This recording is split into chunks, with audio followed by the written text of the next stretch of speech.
Today in Destiny 2, Hawkmoon has returned, so here's a full guide for how to get it. The quest won't take you more than a few hours if you plan on completing it all in one go. It's not that long and can be done pretty easily all by yourself. To get started, visit the spider on the Tangled Shore. He's going to ask you to find and collect 5 paracausal feathers, starting with the first right outside of Spider's lair.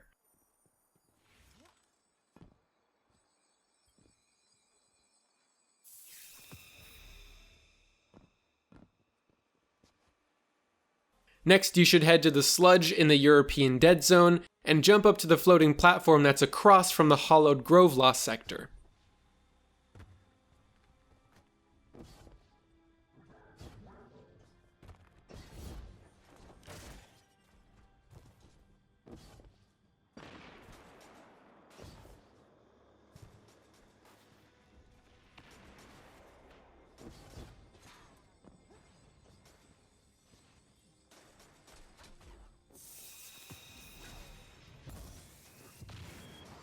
The third feather can be found in the steps of the Cosmodrome, literally right above where you first spawn in.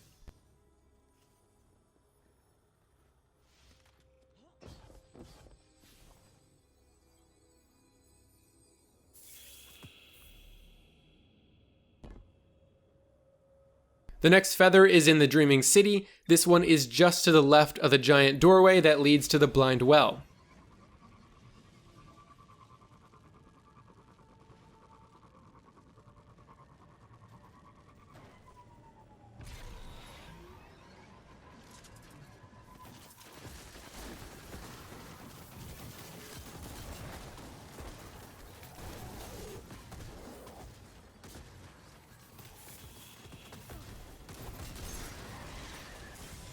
And the final feather is behind the Shrine of Oryx on the moon. If you're familiar with the Fanatic Nightmare Hunt, you'll probably know how to get there.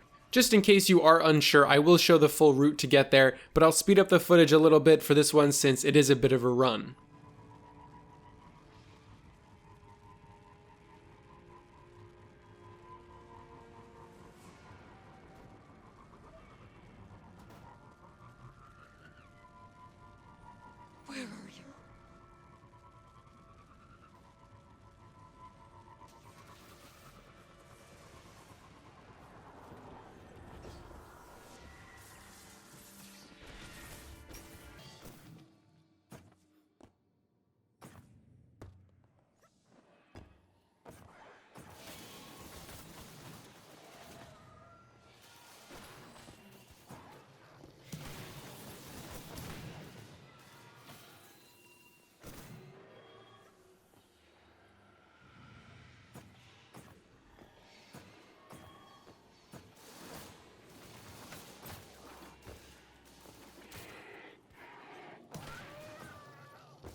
After collecting all of the feathers, speak with the crow and he'll give you a mission called Cry from Beyond.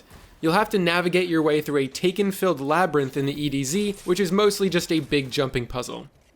You can skip most of the enemies in this mission if you'd like, and you really only have to kill 1 Taken Knight in the middle and then 2 Taken Centurions that spawn at the end. Complete the mission and then head back to the crow once more. He'll ask you to collect and or generate 50 orbs of light.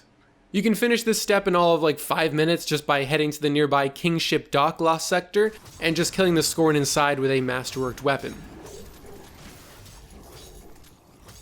Then speak to the crow again to receive the next mission, which will be located in the Trostland EDZ. It's actually just something you'll start from patrol without loading into a separate instance. On the 3rd floor of this building, marked in Trostland, you can interact with this glowing bird here to commune with the traveler. Once you do this, you can just walk forward and go deeper into the building to get to the reservoir area, which is a new section of the EDZ. It's not the Lake of Shadows area.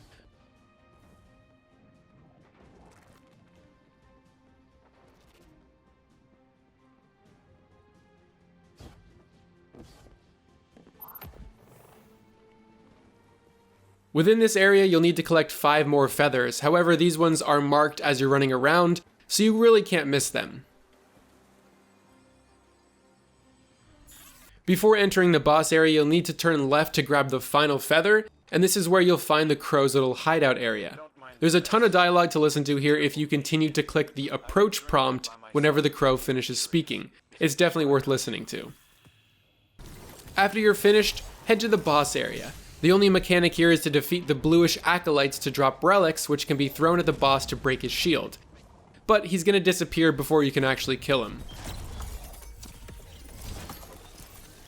Once he vanishes, you can pick up the final feather and then leave the mission immediately if you wish, or continue exploring and take some screenshots like I did. There's one more bit of dialogue to listen to, and it's up above on a ledge in this final boss room. You can see the glowing bird near the locked doors from below. This second to last step is the one that will take you the longest, and it asks you to defeat either champions or guardians in the Crucible or Gambit. Defeating a champion gives around 3% progress, while defeating a guardian in the Crucible gives around 0.5%, and Gambit guardian defeats is somewhere around like 2 to 2.5%. With Iron Banner being live at the same time as this quest, at least when this video went live, it's not a bad idea to hop in there and work on those quests and bounties if you're in no rush for the gun. But since I like grinding PvE and wanted the gun right away, I found that using the legendary lost sectors was the fastest method for completing this quest. In this video, you'll see footage of me running the 1250 Concealed Void Lost Sector, which is incredibly easy with a mod where Stasis and Solar Grenades stun Overload Captains, paired with a Warmind Cell and Xenophage combo. I'll list the mods and stuff that I was using in the description if you're interested. It made clearing this thing only take a few minutes. What I would do is quickly speed through and defeat the first 4 champions, which is 3 Overload Captains and a Barrier Servitor, and then I would just exit the activity without killing the boss and then reload in. And the nice thing is these legendary Lost Sector activities start you out with max ammo every time. You could also just defeat champions in the Nightfall or in Empire Hunts if you want to run those activities. The final step is to complete the mission The Crow and the Hawk in the EDZ. The flag for it spawns right next to the Hollowed Grove Lost Sector in the Sludge. This will take you back into the jumping puzzle mission, except have you traverse through a different, slightly trickier route. You'll have to use the relics again to defeat any shielded taken at the boss area, and after doing so, you'll get Hawkmoon right then and there. You'll want to stick around and defeat the remaining enemies though to actually complete the mission and the exotic quest. Hawkmoon's exotic perk is Paracausal Shot, which says, final blows and precision hits with Hawkmoon grant stacks of paracausal charge. The final round in the magazine deals bonus damage based on the number of these stacks. Stowing Hawkmoon on the final round will remove this bonus. Now you may have noticed there's also a perk with a big question mark on it. It's called Transformative, which means future drops of this exotic will have random rolls, which is pretty interesting. If you'd like to check out the full list of perks Hawkmoon can roll with, you can head over to its page on light.gg with the link in the description. I can't speak to how good this weapon is, and that is something that the PvP YouTubers will cover, I'm sure, very soon. But as for the quest, I would say it was pretty nice. There was nothing grindy about it, and it had a solid amount of dialogue to listen to, some new interesting spaces to check out, and none of the steps were really annoying at all. It was just a really chill, solo player friendly quest. So that about does it for me. Thank you for watching this video, I hope you enjoyed, and I'll see you in the next one.